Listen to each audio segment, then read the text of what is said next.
morning, Sunrisers. I'm Dr. Karen Emerson, and today I have with me my receptionist, Stephanie, and these cute little chihuahuas. This is Cricket. She's 13 years old, and this is her little brother, Otis. As you can see, Otis is sporting a really cute little outfit today, and then so is Cricket. But what we're talking about today with Cricket is she's 13 and she was having some eye issues, so her dad brought her over.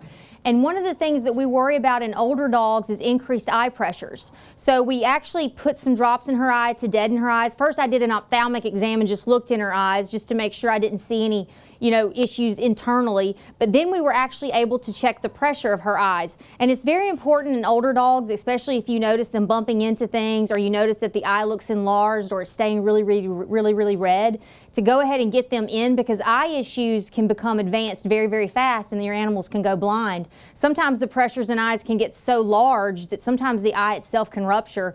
And increased pressures in eyes can be indicative of endocrine issues, diabetes, infections, even types of tumors that can cause, that they can get in the back of the eye that can cause the pressures to increase.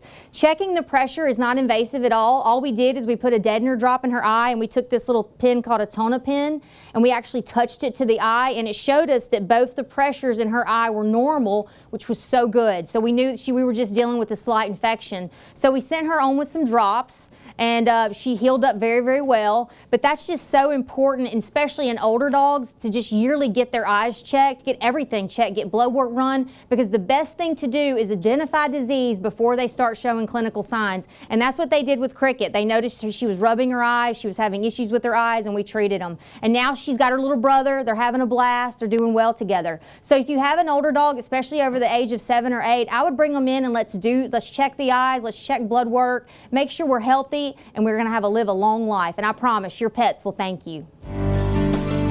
WCBI Animal Health with Dr. Emerson was brought to you by Emerson Animal Hospital in West Point.